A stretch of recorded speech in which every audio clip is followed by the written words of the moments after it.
오늘 우리에게 주신 하나님의 말씀은 요한 1서 4장 10절 말씀입니다. 하나님이 먼저 사랑하시니라 이 제목으로 하나님 말씀 증거할 때에 하나님의 음성으로 들으시기 바랍니다. 예배 자리에 나오신 사랑하는 성도 여러분들에게 하나님의 은혜와 평강이 함께하기를 소망합니다. 한 주간 잘 보내셨습니까? 우리가 가지는 기쁨들 가운데서요, 손님을 맞이하는 기쁨은 참 큰 것 같습니다. 그 손님이 내가 오랫동안 기다렸던 손님이면 더더욱 그런 것 같습니다. 물론 불청객에 대해서는 그다지 기쁠 수는 없습니다. 논어에 보면요, 유붕이 자원 방래하니 불역 여로하라는 말이 있습니다. 벗이 있어 먼 곳으로부터 오니 또한 기쁘지 아니한가. 저도 이번 한 주간 하나님의 은혜로 우리 가족들이 집안을 방문하고 또 교회를 방문하고 또 아주 오랜 기간 동안 함께하지 못했던 또 인척들이 교회를 방문해서 또 기쁨을 나누고 또 그들의 근황을 알려주고 할 때 참으로 기쁘고 즐거웠습니다. 우리 하나님의 마음은 어떨까요?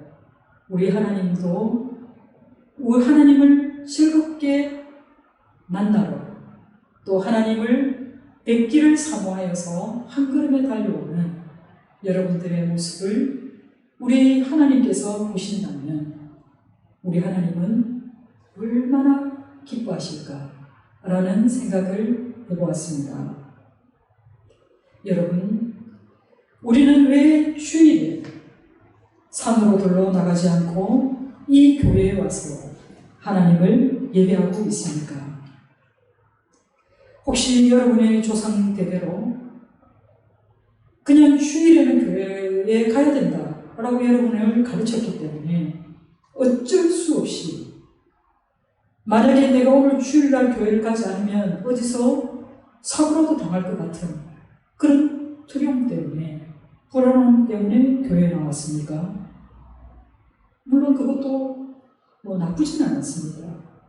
그러나 더 중요한 것은 이 주일이야말로 우리 주님의 부활을 기념하는 그런 주일입니다. 부활은 어떤 날입니까? 우리 주님께서 사망의 권세를 깨뜨리고 부활의 첫 열매가 되셔서 이제 우리에게도 이와 같은 부활을 약속해 주신 그런 날을 우리 주님께서 성만찬 때에 기념하라고 하신 날이기 때문에 이 날은 우리에게 축복의 날입니다. 기독교는 어떤 종교입니까? 한마디로 얘기할 때 사랑의 종교라고 이야기합니다. 기독교인이 아니더라도 이 노래가 고린도전서 13장에 기록된 말씀이라는 것을 알지 못한다 하더라도 세상 사람들도 이 사랑의 송가에 대해서는 아무런 이의를 제기하지 않습니다. 그 사랑의 송가가 어떻습니까? 사랑은 오래 참고, 사랑은 온유하며, 시기하지 아니하며, 사랑은 자랑하지 아니하며, 교만하지 아니하며, 무례히 행하지 아니하며, 자기의 유익을 구하지 아니하며, 성내지 아니하며, 악한 것을 생각하지 아니하며, 불의를 기뻐하지 아니하며, 진리와 함께 기뻐하고, 모든 것을 참으며, 모든 것을 믿으며, 모든 것을 바라며, 모든 것을 견디느니라 라고 말하는 이 바울의 사랑은 곧 우리 주님의 성품을 말하고 있습니다. 그러면서 뭐라고 얘기합니까? 그런즉 믿음, 소망, 사랑 이 세 가지는 항상 있을 것인데 그 중에 제일은 사랑이라 라고 우리에게 말씀합니다.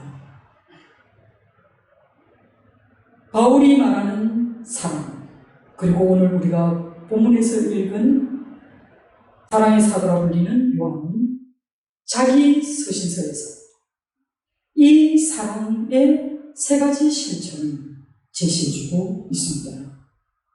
그 첫 번째 실천은요, 요한 1서 2장 1절에서 11절에 기록된 하나님의 계명을 준수하는 것으로서 하나님의 사랑을 실천하라고 공면하고 있습니다.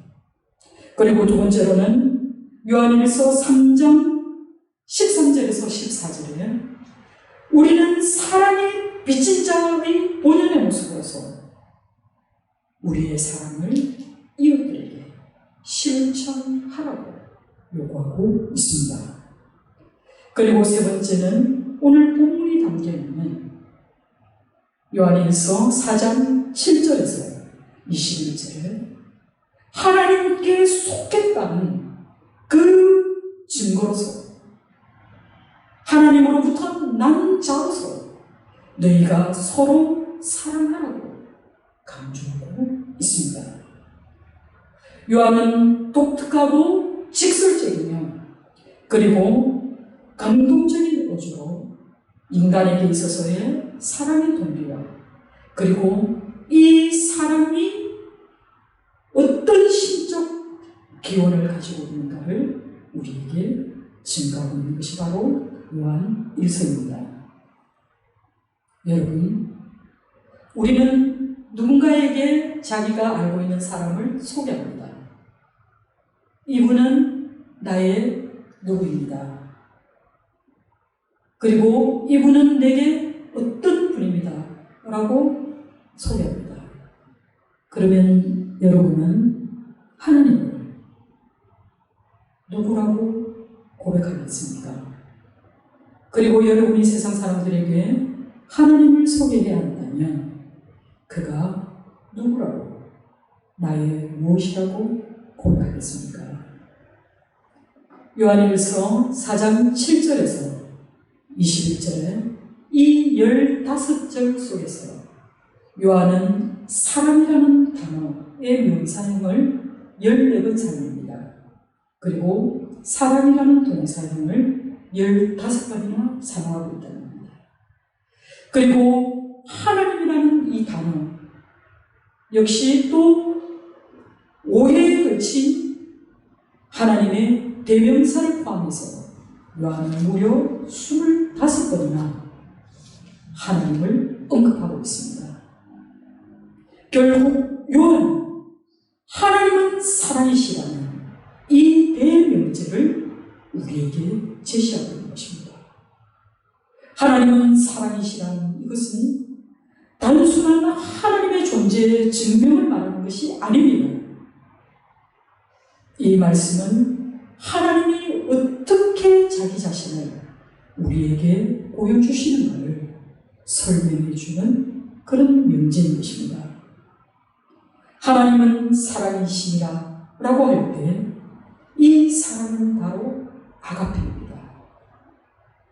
하나님은 사랑이시라는 이 원문을 살펴보면요, 이 아가페 앞에 관사가 쓰여져 있지 않다는 것입니다. 여러분, 관사는 어떨 때 씁니까? 불특정한 것을 가리킬 때는, 여러 개들 중에 하나를 가리킬 때는 부정관사를 쓸 것이고, 그 여러 개들 중에 하나를 특정할 때는 정관사를 쓸 것입니다. 그런데 하나님은 사랑이시라 라고 얘기할 때 관사가 없다는 것은 하나님 자체가 바로 사랑이라는 그런 뜻입니다. 이것은 결국 하나님의 본질이 사랑이라고 요한이 말하고 있다는 이 사실에서 우리는 이 표현이 얼마나 놀라운 표현인가를 알게 됩니다. 조금 전에 언급했던 바울은요, 고린도전서 13장 11절에 하나님을 사랑의 하나님이라고 표현하고 있습니다. 바울은 하나님은 사랑이라고 표현하지 않았습니다. 그러나 요한은 하나님은 사랑이다 라는 표현은 이제까지 없었던 그런 하나님에 대한 놀라운 표현인 것입니다. 하나님은 사랑하실 뿐만 아니라 그 자신이 사랑 그 자체이기 때문이라는 이 요한의 표현은 참으로 새롭고 담대한 자기 고백이 아닐 수 없습니다. 여러분에게 하나님은 어떤 분이십니까?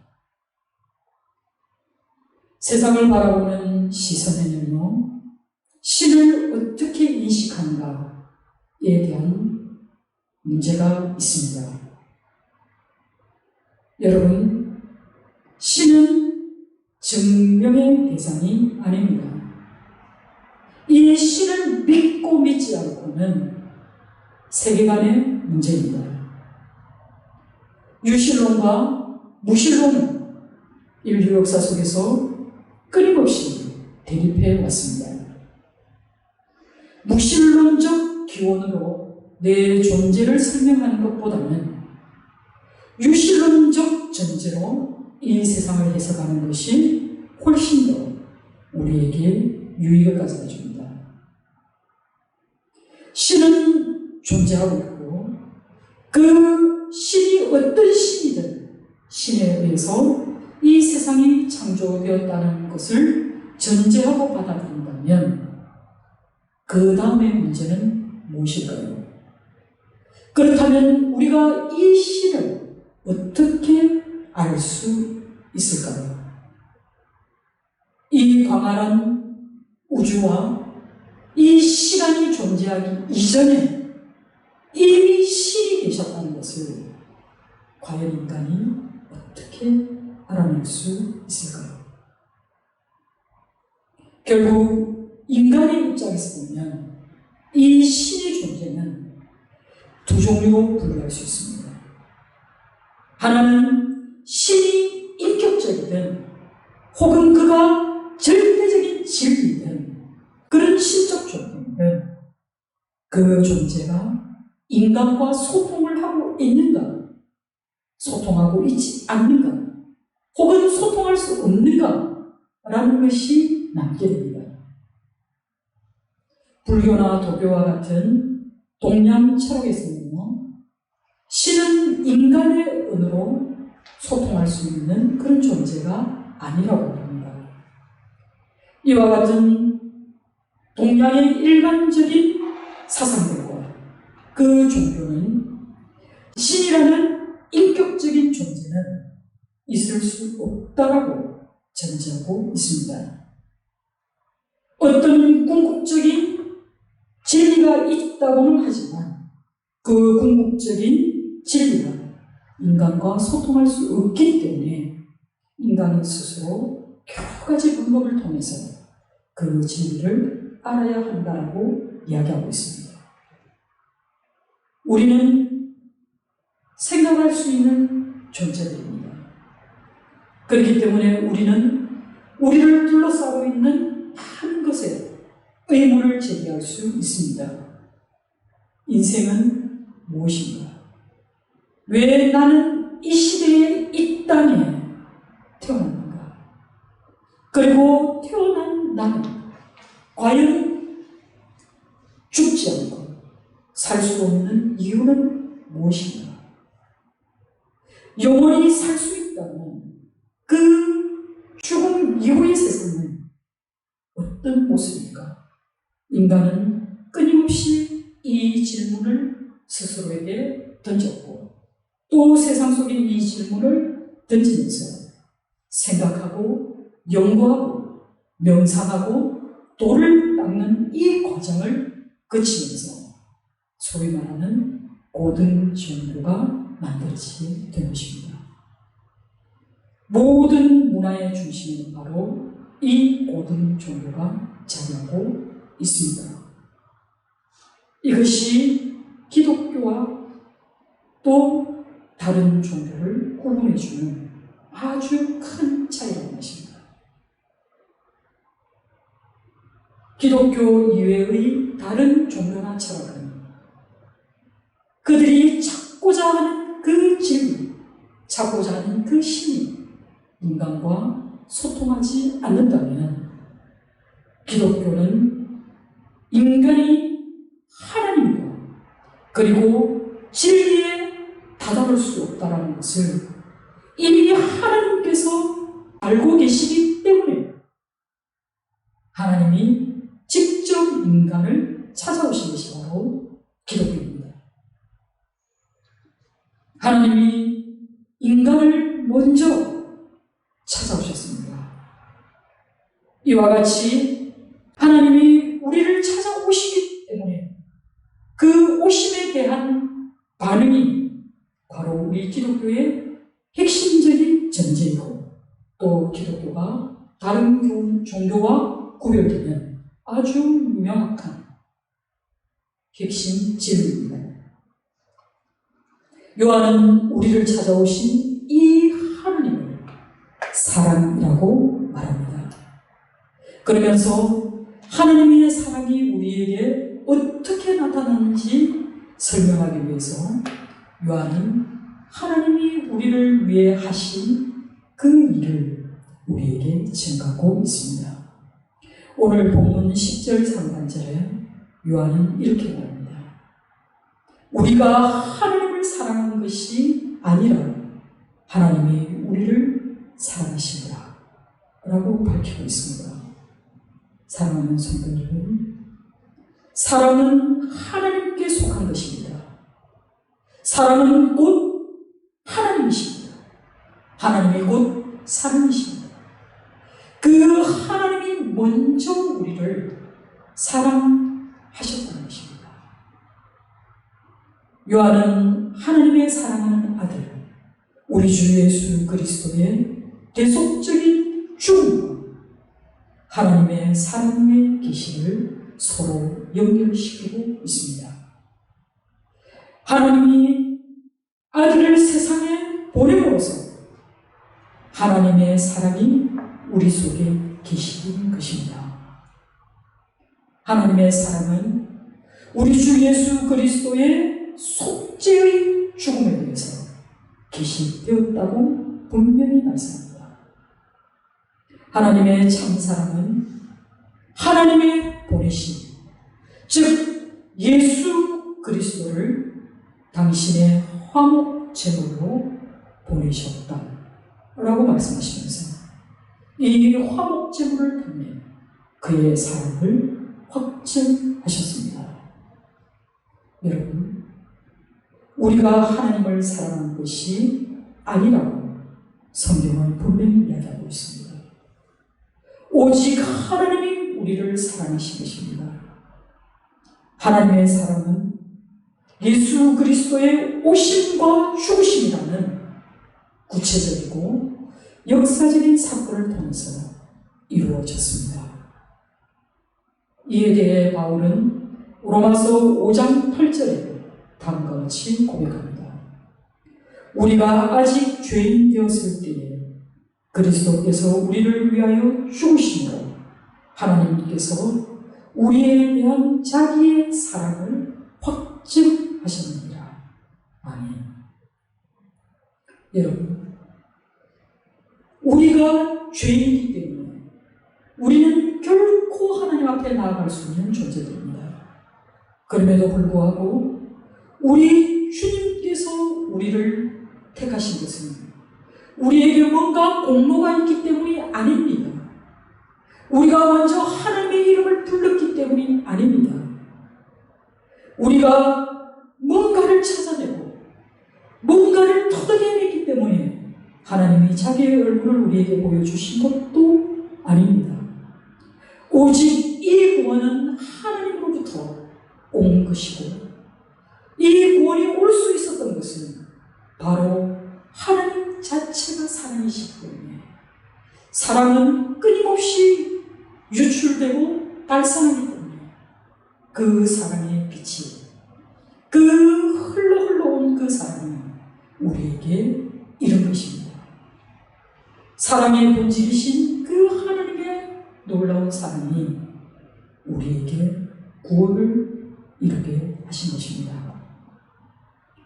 예수께서 오셔서 그가 우리의 죄를 대속하기 위해 하나님의 유월절 어린 양 화목 제물로 드리었습니다. 십자가는 무엇입니까? 그것은 하나님의 저주의 상징입니다.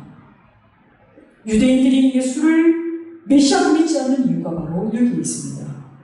그러나 우리는 그가 십자가에 달렸기 때문에 우리의 죄가 하나님 앞에서 저주와 수치와 심판을 당할 수밖에 없는 더러운 것임을 알게 됩니다.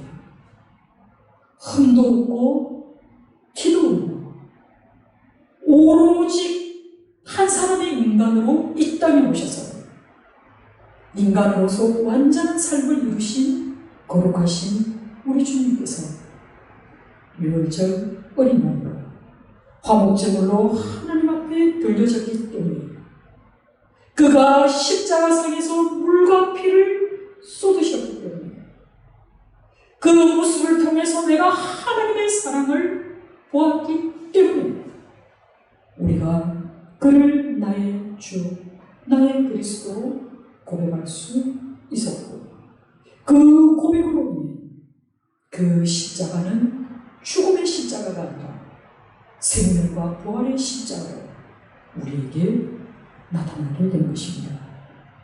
그리스도의 십자가의 죽음으로 우리는 사망에서부터 이제 생명으로 옮겨졌습니다. 그리스도께서 죄의 문제를 모두 해결하셨기 때문에 우리는 그를 통해서 이제 살아가게 되었습니다. 이것이 바로 우리가 하나님과 함께 화목을 이루게 된 이유입니다. 그리스도께서 화목 제물로 드려진 것이 그렇다면 오늘날 우리 성도들에게는 어떤 의미와 교훈을 가져다 줄까요? 첫 번째로 화목이 상징하는 것은요, 바로 하나님과 인간이 이제 화평을 이루게 되었다는 것입니다. 그런데요, 화목죄를 우리가 구약에서 살펴보면 레위기에 보면은 구약의 5대 제사가 차례대로 나옵니다. 그 제사 가운데 이 화목제는 반드시 번제 이후에 드려집니다. 그렇다면 여러분, 번제는 무엇입니까? 번제는 나의 모든 죄를 나를 대신할 짐승에게 전가시킨 후에 그것을 각을 떠서 온전히 태우는 제사가 바로 번제입니다. 그렇다면 달리 얘기하면 하나님과 화목하기 위해서 우리가 먼저 해야 할 일은 바로 하나님 앞에 우리의 모든 죄가 태워지고 그리고 그 이후에 일어나는 것이 바로 화목제라는 것입니다. 예배하는 사람은 번제를 통해서 먼저 짐승을 온전히 드리는 것처럼 우리의 삶의 모든 것을 하나님께 먼저 드려야 한다는 것이 전제입니다. 이 화목제는요, 또 그 특징이 마음속 깊은 곳에서 우러나는 예배로 드려야 한다고 고면하고 있습니다. 화목제는 어떤 제사이냐면요, 자원제입니다. 내가 자원해서 드리는 겁니다. 감지하지 않습니다. 그리고 이 화목제의 특징은 감사제입니다. 내가 하나님 앞에 감사하는 마음으로 드리는 것입니다. 저도 마찬가지예요. 여러분 절대 마음 없는 예배 드리지 마세요. 시간입니다. 예배하는 자는 영과 진리로 예배하라고 말씀하지 않았습니까? 예배를 드릴 때 여러분이 정말 자원하는 마음으로 감사하는 마음으로 예배의 자리에 임하시기 바랍니다. 이 화목제는 그 특징이 다른 제사들과 달리 짐승의 내장 가운데서 콩팥, 간, 그리고 기름, 이 내장을 하나님께 드립니다. 이 말이 뭘까요? 이것은 이스라엘 백성들은 콩팥이 우리가 말하는 마음과 같은 것입니다. 이것들의 특징은 아주 인간의 깊은 곳에 있는 것들입니다. 것은 오늘 우리의 예배가, 우리의 중심이 하나님께 온전히 드려져야 한다라는 것을 의미하고 있는 것입니다. 그리고 또 이 화목제는요, 하나님께서 우리와 함께하는, 또 하나님이 얼마나 우리를 축복하시길 원하시는지를 드러낸 제사입니다. 조금 전에 얘기했던 것처럼 구약의 5대 제사 가운데 번제는 오로지 하나님께만 드려지는 제사입니다. 그리고 두 번째로 소개되는 소제는, 이것은 그 드려진 예물이 일부만 하나님께 드려지고 나머지는 다 제사장의 몫으로 돌린 것이 바로 소제입니다. 그리고 세 번째 소개된 바로 이 화목제. 이 화목제는 제사장뿐만 아니라 예배를 드린 모든 사람들이 이 예물을 공유하게 된다는 것입니다. 예배에 참여한 사람들은 하나님과, 그리고 제사장뿐만 아니라 예배와 연관된 모든 사람들이 함께 나누며 기뻐하는 예물이 바로 화목제물입니다. 서로 나누는 것에 그치는 것이 아니라 이 예물을 하나님 앞에서 서로 나누어 갔습니다. 나누어 먹습니다. 그날 다 먹습니다. 이것이 바로 화목제입니다. 여러분 한번 생각해 보십시오. 하나님이, 그 거룩하신 하나님이 인간과 함께 이 제사에 참여하여 드신다 라는 이 놀라운 광경을 생각만 해도 너무 가슴 벅차지 않습니까? 이것은 화목제를 통해서 감히 인간이 범접할 수 없는 그 하나님을 우리가 가까이에서 느낀다는 것입니다. 그리고 하나님이 친히 우리 가까이 오셔서 우리와 더불어 먹는다는 사실입니다. 그리고 또 이 화목제의 일부를 예배자들에게 돌려주시는 이 행위는 우리 주 예수 그리스도의 삶을 우리에게 연상시켜 주십니다. 예수님은 인간과 하나님이 화목할 수 있도록 자기 자신을 온전히 바치셨습니다. 하나님은 예수님을 받으신 다음에 주의 몸이라고, 주의 지체라고 하는 우리들에게 다시 예수님을 돌려주셨습니다. 그리고 또 이 화목제의 특징은요, 바로 이 화목제와 최후의 만찬 사이에 공통점이 있다는 것입니다. 우리 주님이 베풀어 주신 그 최후의 만찬은 사실은 알고 보면 참 슬프지만, 우리 주께서 이 만찬을 베푸셨을 때 이 만찬은 말씀 그대로 죽어나 부활을 기념하는 그런 기쁨의 만찬, 그리고 감사의 만찬이었으니 두 화목제와 또 최후의 만찬의 공통적 특징이라고 말할 수 있을 것입니다. 예수님은 제자들에게 떡을 떼어주시면서 이것은 너희를 위하여 주는 내 몸이니 먹으라 라고 말씀하셨습니다. 이 말씀을 하실 때 우리 주님은 분명히 그들이 기억하고 있는 그 화목제를 기억하고 또 그와 같이 너희가 나를 기억하라고 말씀하신 것입니다. 옛날에는 화목제물에 쓰인 그 짐승을 이스라엘 백성들이 나누어 먹었다면, 오늘날에 우리는 그리스도의 피와 그리스도의 살을 통해서 우리가 온전히 살아가고 있는 것입니다. 사랑하는 성도 여러분, 세상의 어떤 신이 인간을 위해서 인간을 찾아왔습니까? 그리고 이 세상의 어떤 신이 인간을 위해 죽었습니까? 요즘 세상 돌아가는 거 보면 되게 웃기지 않습니까? 저는 어제요, 무단히 피니수 지역에 모 정치인이 메시아가 된 걸 보았습니다. 세상 사람들이 얼마나 헛된 것에 마음이 뺏기는지 너무 놀랍습니다. 육신의 병을 치유하기 위해서 자기의 전 재산을 털어놓는 사람, 천국보다 더 높은 무슨 백궁이나 했나요? 그런 게 있다면서 뭔가 표를 파는 사람, 이게 가당키 나옵니까? 우리 하나님은 우리를 살리시려고 자신을 죽기까지 하셨는데, 도대체 우리 하나님, 천지를 만드신 하나님이 인간에게 뭐가 필요해서 돈을 요구합니까? 여러분 절대 착각하지 마세요. 하나님은 우리에게 돈을 요구하시는 분이 아닙니다.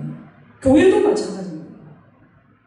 만약에 여러분에게 돈을 강요하거나 여러분에게 일방적인 어떤 헌신만을 강요하고 그것이 여러분 스스로가 착취라고 느껴진다면 떠나세요. 그곳에 하나님이 없습니다. 다른 큰 데 없습니다. 하나님은 부족하신 분이 아닙니다. 하나님이 원하시는 것은 그저 하나님의 사랑을 우리가 알아서 우리도 하나님의 자녀로 서로 사랑하기를 원하신다는 사실입니다. 여러분, 하나님은 사랑이심을 절대 잊어버리지 마시기 바랍니다. 하나님의 본심은 우리에게 심판하시고자 하는 것이 아닙니다. 하나님이 만드신 이 아름다운 세상을 우리가 함께 하나님과 통치하기를, 다스리기를 원하시는 분이 바로 우리 하나님이십니다. 그 하나님이 도대체 뭐가 부족해서 우리에게 요구하신단 말입니까? 내가 당장 먹을 것이 없는데 그 먹을 것을 우리 하나님이 뺏으실 분이 아닙니다. 지금 이 말씀을 세상 어디서 누가 들을지 알 수 없으나 하나님은 사랑이심을 기억하시는 겁니다. 하나님께로 나오는 그 누구는 용서받지 못할 죄가 하나님 앞에 없음을 기억하시고 나오시기 바랍니다. 요한은요, 요한일서 4장 7절에 이렇게 말합니다. 사랑하는 자들아, 우리가 서로 사랑하자 라며 사랑을 공고하고 있습니다. 사랑을 실천해야 하는 것은요, 절대적인 도덕률이 아닙니다. 이 사랑은 일방적일 수 없습니다. 사랑은 결코 타인의 명령에 의해서 행해질 수 없습니다. 우리 하나님의 사랑은 우리의 마음 안에서 성령께서 감동을 주실 때에 이 사랑은 순전하고 자발적이며 그리고 지속 가능한 다음 없는 사랑으로 우리의 삶 속에서 드러날 줄 믿습니다. 사랑하는 자들아, 우리가 서로 사랑하자. 왜냐하면 사랑은 하나님께 속해 있기 때문이라고 요한이 우리에게 말하고 있습니다. 사랑하는 성도 여러분, 순전한 교회 모든 성도 여러분, 여러분이 정말 하나님께로부터 난 자이고 여러분이 하나님께 속한 자라면 우리 주님의 사랑을 우리의 삶 속에서 실천하며 살아가시기 바랍니다. 이 사랑은 물질로만 되는 것이 아닙니다. 이 사랑은 마음만 갖고 되는 것이 아닙니다. 우리가 가지고 있는 그 무엇이라도 함께 나누고 통용하고 또 인색함이 없을 때 이 사랑은 끊임없이 우리 하나님으로부터 유입되는 놀라운 사랑인 것입니다. 우리가 하나님께로부터 났기 때문에 그 거룩하신 하나님이 사랑이시기 때문에 우리는 이 사랑을 실천하며 살아갈 수 있을 줄 믿습니다. 하나님은 자기의 영으로 자기 백성을 거듭나게 하시고 또 그들 가운데 거하신다고 요한복음 3장 5절에 말씀하고 있습니다. 그리고 자기 백성을 양자 삼으시고 의와 사랑으로 행하게 하신다라고 요한일서 3장 16절에 말씀하고 있습니다. 그렇기 때문에 사랑을 행하는 이 행위야말로 우리가 하나님께로부터 난 자임을 증명하는 증거가 될 줄 믿습니다. 우리가 하나님께로부터 났기 때문에 우리는 하나님의 계명을 지키며 살 수 있습니다. 하나님의 말씀에 순종하며 살 수 있습니다. 우리가 하나님께로 났기 때문에 우리는 이 세상에서 오직 사랑의 빚진 자로만 살 뿐입니다. 그리고 우리가 하나님께 속해 있기 때문에 우리는 하나님의 사랑에서 결코 떠나 살지 못하게 될 줄 믿습니다.